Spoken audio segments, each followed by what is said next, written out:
And I'm going to preface this video with a warning because you may not want to sit through and listen to this. Good morning. Good morning. It is morning, guys. I wanted to get this video out to you today. Good morning. My name is Granny Karma and welcome to my channel, guys. If you have not subscribed, please consider subscribing and hit that like button and hit the share button so that others can hopefully benefit from this video today.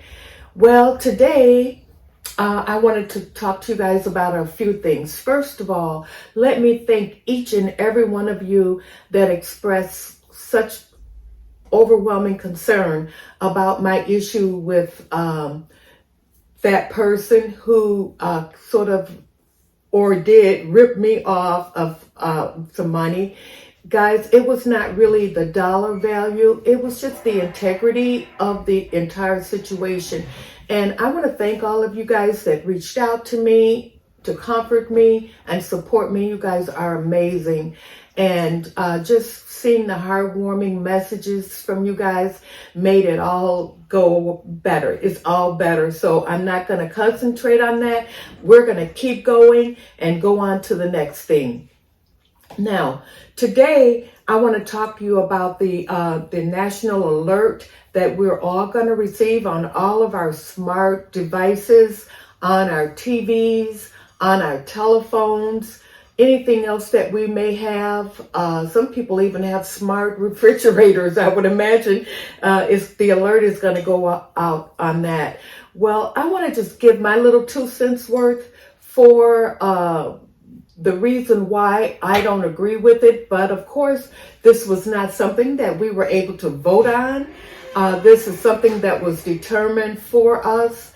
I am very much against it. Because I believe that sound, music can infiltrate your being and create different emotions in you. Another reason that I am against it is, unfortunately, I have no faith in our G, so to speak. I have no faith in it.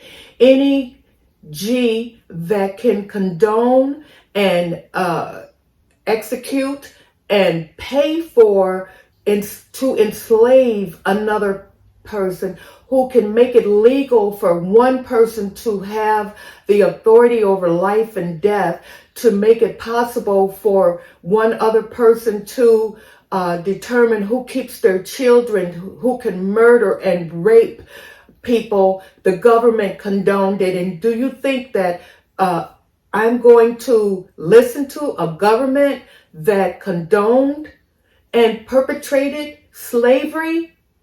The way that I look at it, I don't call it that the people that were brought here, that they were slaves. They were not slaves. They were not born to be slaves. They were enslaved. Let's get it right. They were enslaved. They were perpetrated on, and the government was the one. How did the Farmer Joe get from Alabama on a ship to get all the way to Africa? It was funded by the government, guys. No, I do not trust. Is this taught in your children's history class? Do they know about this? Are they aware of what the G did to people, to human beings? And yet we are supposed to trust them that they are doing things for our benefit? I think not. Let me even bring you back to a few historical things that our G has done to Black people in particular, because I am Black, I'm an African descendant, and I want to talk to you about a few things that the government that I am supposed to be trusting today, what they did to my people. Do you guys know about the syphilis study at the Tuskegee Institute? Let me tell you a little bit about it very quickly. And perhaps you can do a little more research on it yourself.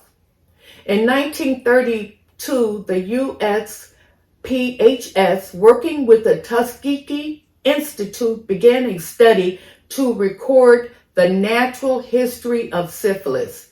It was originally called the Tuskegee Study of Untreated Syphilis in the Negro Male, now referred to as the USPHS Syphilis Study at Tuskegee.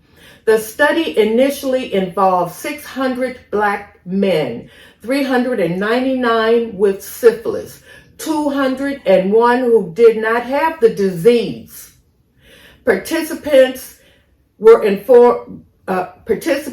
informed consent was not collected. Researchers told the men they were being treated for bad blood, a local term used to describe several ailments, including syphilis, anemia, and fatigue. In exchange for taking part in the study, the men received free medical exam, free meals, and burial insurance. And a lot of these men had worked on farms, and they had not ever gone to doctors. And they figured that this was, hey, I can get free meals, I can get free burial. You know, this was something very attractive, and it was coming from the government, okay?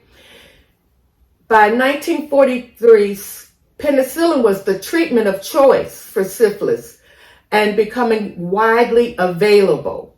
But the participants in the study were not offered treatment. They were not offered treatment.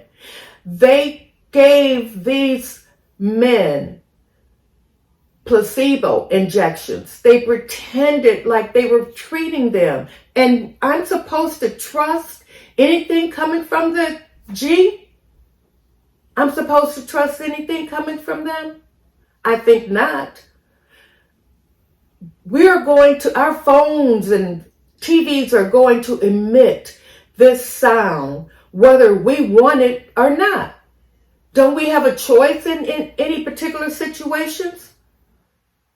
And perhaps even if we had a choice, we're not going to be told the truth about what they're doing. They're not going to tell us why they're doing this. What's the end game of this? These men there was treatment available, and they purposely did not treat them, and they waited purposely and monitored them and watched them die.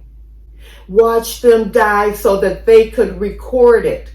They used black men as a guinea pig so that they could go on with their studies. And I think it's disgusting. Those men brought that disease back home to their families. They brought it home to their wives. They thought that they were being treated for bad blood, but they were not. They trusted the government. There were children born with syphilis because of this, until it was finally leaked. And the last study participant died in 2004. It was in the 70s when they first started talking about it. But it said by 1943, penicillin and the treatment of choice, penicillin was the treatment of choice. So evidently this happened earlier than 1943. Let's see if I can see when it happened in 1932. And the last participant died in 2004. And he probably would have lived a lot longer than that. Guys, this is terrible. The foods that we're presented with, foods that China won't touch, foods that Russia won't touch, they ban it from their people. They ban it, but the United States say it's all good. No, we can eat it. Bioengineered food is fine. What is the nutritional value for us to eat those foods? Why don't the government participate in passing out seeds to people and encouraging us to grow our own food if there's an issue of not having enough food to go around?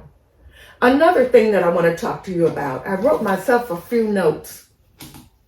And I'm going to preface this video with a warning because you may not want to sit through and listen to this. But this is our history. This is the history of the United States, of coming here and riding down with whatever firearms that they had and killing Indians and taking the land away from them. This is the history. This is our history. Is that taught? How is that taught? I remember watching, the cowboy and Indian movies, and I would see the cowboys coming in, and they go over into the Indian territory, which was all of the United States, evidently, and they track them down and they kill them and they murder them for what? For land. That's what they did. Those people had families. They were children of God, and they were destroyed. Another thing that I want to talk to you guys about is the fact that the government condoned during slavery, and it was called alligator bait. Have you ever heard of alligator bait? Alligator bait. And why are we always so afraid to talk about these things? We must talk about them. We must learn from them so that they'll never happen again. Alligator bait was the practice of having children over ponds, over water, or dangling them over to attract alligators. Because at the time, alligator hide was very profitable. They made, shoes and belts and all kinds of things from alligator. And a lot of the white people that did go and fight and kill the alligators, they lost arms, they lost limbs. So they came up with the bright idea, we're not going to go in the water to attract them. We're going to bait and hang babies. And we're going to put babies so that the alligators can hear their cries and be drawn to them. Babies fell in the water. Babies were thrown in the waters to attract alligators. What kind of people are we? And we hide it. We hide it. We don't talk about it. We don't talk about it. So am I trusting what's going to happen today? No. Can I do anything about it? No. But I can try to turn my phone off, put it on airplane mode. I think it'll come back on whenever I power my phone up, but I'm not going to be in a surrounding where a lot of it is going to go off because I don't trust. I don't trust, and I have a right not to trust because my foreparents, they were brought here enslaved, snatched up from their homeland. It don't matter if people like to say, well, other Africans sold them and da-da-da-da-da. Come on. Come on. Does that make it right? Does that make it right the way people were treated? The way the women were treated? The way the children, even our presidents, had slaves in their homes and had babies and children, and we try to rationalize that they were in love with them? It's horrible, people. Become aware. Wake up. Remember, people, how others treat you is their karma. There's a power up there, guys. There's a power up there. All the elite that's getting away with all of this hanky-panky. There's a power higher than you, higher than your $3 billion, higher than you. And that power is going to reckon with you one day. It's going to reckon with you.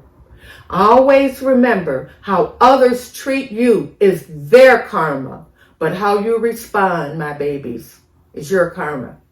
Do what you can to mitigate your losses. Go outside. Turn your device off. Don't be in a room with people with their phones on. Our bodies are geared to respond to sounds. What do they say about music? Our bodies are geared that way. So guys, just be cautious. Don't just take the word of any and everybody. I learn every day. I learn still. I'm still trusting, and I'm still trying to get myself to the point of being woke. I love you guys, and I'll talk to you in the next video. Bye-bye. 10-4.